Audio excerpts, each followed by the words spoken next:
Buenas noches para todas y para todos. Continuamos con esta franja que se llama Pautas para convivir mejor 2 y hoy vamos a tratar el tema de la perversión de la discusión pública en Colombia. El año pasado, el Departamento de Filosofía de la Universidad Nacional lanzó un libro titulado Discusiones filosóficas con el maestro Jorge Aurelio Díaz. En ese texto, el maestro Jorge Aurelio Díaz dice lo siguiente: siempre he creído que de quienes más podemos aprender es precisamente de aquellos que discrepan de nosotros, cuando esa discrepancia es el resultado de un buen conocimiento y de una seria reflexión. Además, lo que más ha enriquecido a la filosofía, como bien podemos verlo en su historia, son las divergencias que despierta entre sus cultivadores. Pues bien, de las palabras del profesor Jorge Aurelio Díaz me interesan resaltar tres aspectos. El primero, el valor mismo que da a la discrepancia, pues ésta ha hecho avanzar la filosofía entre sus cultivadores. El segundo, la condicionalidad que le impone a la misma, es decir, a la discrepancia, esto es, en que tiene que ser el resultado de un buen conocimiento. Y el tercer aspecto, la necesidad misma de pensar, de una seria reflexión. Y resalto estos aspectos porque en el debate público en Colombia, entre los funcionarios mismos del gobierno, entre el gobierno y la oposición y entre los ciudadanos, faltan justamente estas ideas regulativas para las discusiones sobre los más variados asuntos del país y su agenda pública. Esta ausencia es notoria cuando se analizan las declaraciones públicas o los comentarios a un artículo o una columna de opinión en un periódico o a las disputas en las redes sociales. Discrepar o no estar de acuerdo con alguien, para decirlo de manera sencilla, implica partir de la cosa misma, de lo enunciado por el otro, del texto, del conocimiento del asunto. Requiere entonces una buena comprensión del mismo. Pero no se trata, como bien decía Gadamer, de ocultar mis propios prejuicios o juicios previos sobre la cosa, pues partimos del círculo hermenéutico, sino de exponerlos, no solo para que el otro exponga los suyos, sino para eventualmente cuestionar mis propios prejuicios. Ese es un buen punto de partida. Aquí estoy dispuesto a variar mis puntos de vista y estoy dispuesto a dejarme también interpelar. Y esto ocurre porque valoro y respeto al otro, al alter ego, lo cual no implica dejar de defender con argumentos mi propia posición. En Colombia, el debate público en la actual confrontación política a distinto nivel está gobernado por las pasiones políticas. Los contendientes han sido modelados, binarizados, formateados.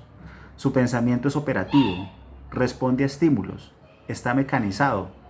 Criticar a la derecha supone inmediatamente defender a la izquierda, y resaltar una buena propuesta de la izquierda pareciera indicar automáticamente criticar al gobierno. Si se nombra a Gustavo Petro, el otro piensa automáticamente en Álvaro Uribe y viceversa. Criticar a Álvaro Uribe es ser defensor de Petro, ser guerrillero, mamerto, atenido, como si no hubieran más opciones discursivas. Criticar al gobierno por no garantizar el derecho constitucional a la vida y la integridad física de los jóvenes es politizar. Las masacres, por ejemplo. La crispación ideológica es tanta, tan tóxica y degradada que distintos adjetivos se han unido a nombres propios. Por ejemplo, Uribe a paramilitar, Petro al castrochavista o al nuevo embeleco del prechavismo o neochavismo. Es decir, en Colombia el interlocutor llega armado con verdades fijas, no dispuesto a dejarse convencer con razones. Es el dogmatismo recalcitrante que inmuniza su castillo de certezas. Es el fanatismo disfrazado de un supuesto argumento.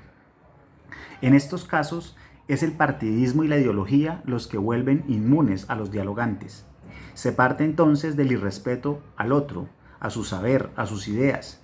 No se entiende, como decía Darío Botero Uribe en un bello ensayo titulado Del poder de la palabra a la democracia, no se parte de que el presupuesto, ¿no?, que comunicarse es reconocer al otro, pues al intercomunicarme reconozco el valor del otro en mi propio valor, es decir, derivo una actitud ética.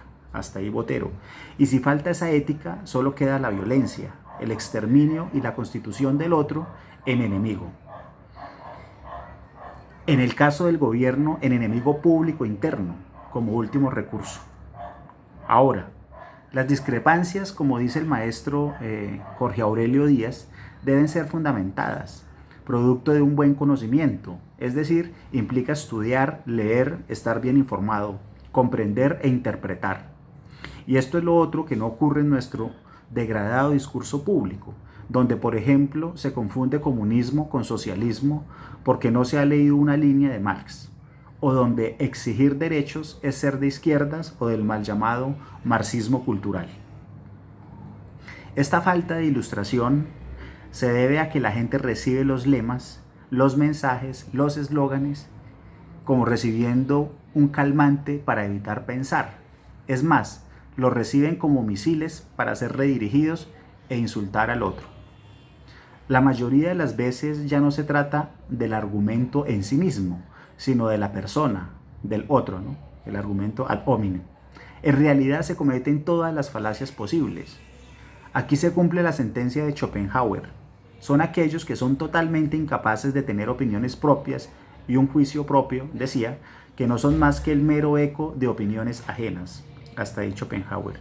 Y sin embargo, defienden esas ideas con recelo e intolerancia. Desde luego, el juicio propio implica, como decía Kant, pensar por sí mismo y hacer uso de la razón, a la vez que someter las cosas, el asunto de que se trate, a un examen público y libre, sin sustraer el tema a la crítica, tal como aparece en una nota al pie de la famosa crítica de la razón pura. Schopenhauer, que expuso un texto de 38 estrategias para tener siempre la razón, usando medios lícitos e ilícitos, lo que él llamaba una dialéctica erística, y que justamente con ellas nos pone en guardia para saber lo que no debemos hacer en la discusión, también decía: en suma, son muy pocos los que pueden pensar, pero todos quieren tener opiniones, tal como sucede hoy en día en la discusión pública en Colombia. Esos que quieren opinar y no se forman son los que han convertido el espacio virtual y la vida cotidiana en una especie de gallera barrial del chisme. Aquí, siguiendo a Jorge Aurelio Díaz, hay que dar un paso más allá. No solo se trata de tener un buen conocimiento, sino de pensar, reflexionar. Esto es, partiendo de la investigación del tema, de la información, de estar bien enterado, tomarse la molestia de demorarse en la cosa, merodearla, darle vueltas, reconstruirla, tal vez con eso que Ortega y Gasset llamaba un perspectivismo integral. De esta manera se trasciende la mera información, el contenido dado, y se abre así, por ejemplo, una mirada inédita sobre el asunto. Se avisoran otras aristas del tema, se otean posibilidades hermenéuticas. Y valga decir de paso, la educación debe preocuparse por lograr estas competencias en sus ciudadanos. Así se vive y se convive de una mejor manera en la polis. Se trata, para decirlo de otro modo, de ejercer debidamente la polémica. Hoy en Colombia los medios titulan cualquier desacuerdo, cualquier disputa, cualquier enunciado emitido por autoridad relevante, personaje famoso, telediva, o por cualquiera de esos influenciadores de moda, como polémica. Pero ¿qué es la polémica? La palabra viene de polemos, de guerra, pero la polémica es, como decía Rafael Gutiérrez Girardot, guerra intelectual. Eso sí, con la diferencia de que en este tipo de guerra no se trata de eliminar al otro, sino de tener razón, donde el contrincante no la tiene. Pero eso es algo que se alcanza dialécticamente. En nuestro caso, los medios que deberían informar responsablemente, con calidad, prescinden de mostrar los argumentos que están en el fondo de una polémica, los variados puntos y las ideas concretas en desacuerdo. Es decir, convierten el enunciado, la disputa intelectual, en parte del show mediático, huero, sin la materia, el contenido que la produce, la sostiene y la alimenta. Es hora de reivindicar el diálogo y la conversación en Colombia, de dignificar el lenguaje del cual nos hemos enajenado, como decía Gamben, de enaltecer la palabra y la ética del discurso, de sustituir la violencia, el insulto, la camorra inútil por los argumentos.